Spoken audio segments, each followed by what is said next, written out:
For many years, because the epidemic was in women, the main approach was all focused. Everybody's money, everybody's attention were going into women. And then I think it became quite obvious that there was a whole group of people that were missing in the conversation. And you can't talk about young women without talking about young men or about the people that are infecting them. My name is Lusanda. I'm 42 years old, one child. It was 2017. It was after July when I was sick. Then I went there, and then there's a clinic there in the side. They told me I've got TB at that time. Then I tested for HIV. That's where I know at that time.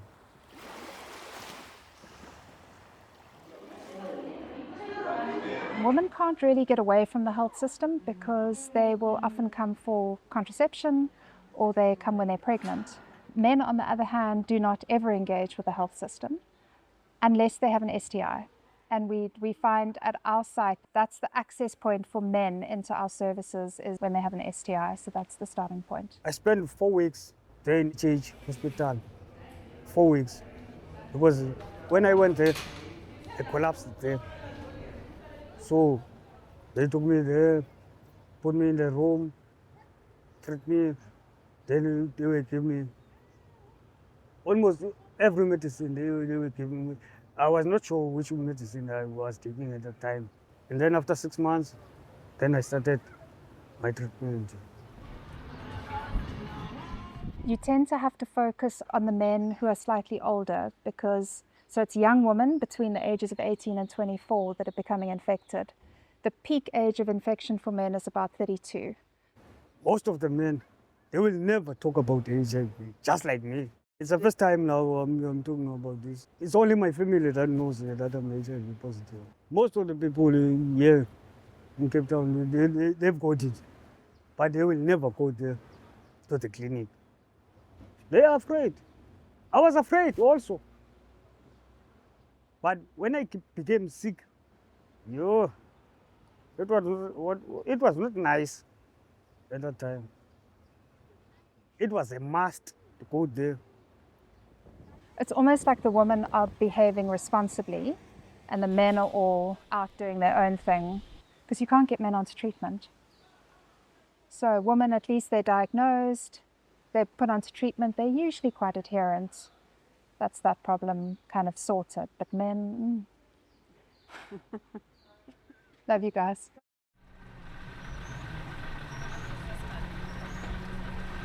There's a class there in Nomzamo where they tell you how to take your medication. Then I learned something there. So I'm taking my medication right.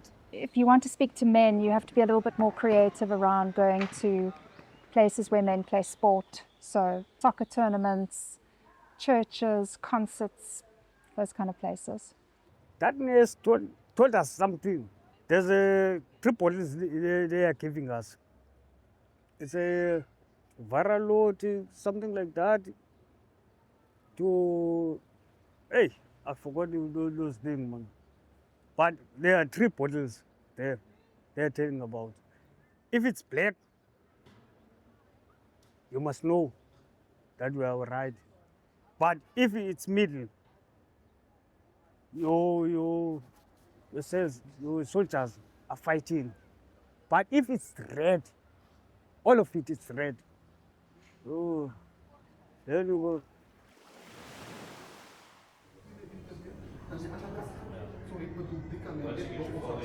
When people hear messages from different places, it lands differently.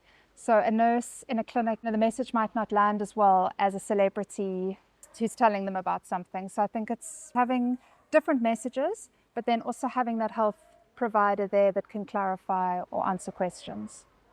Don't say, no, I'm stopping. You're going to go back to that red bottle again. That's what I'm saying. She's going to tell you one thing every day. Every month you go there,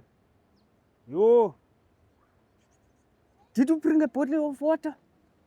Yeah, it's my bag. Oh, so you are listening? Yeah. Oh, and it's all right, leaving, man.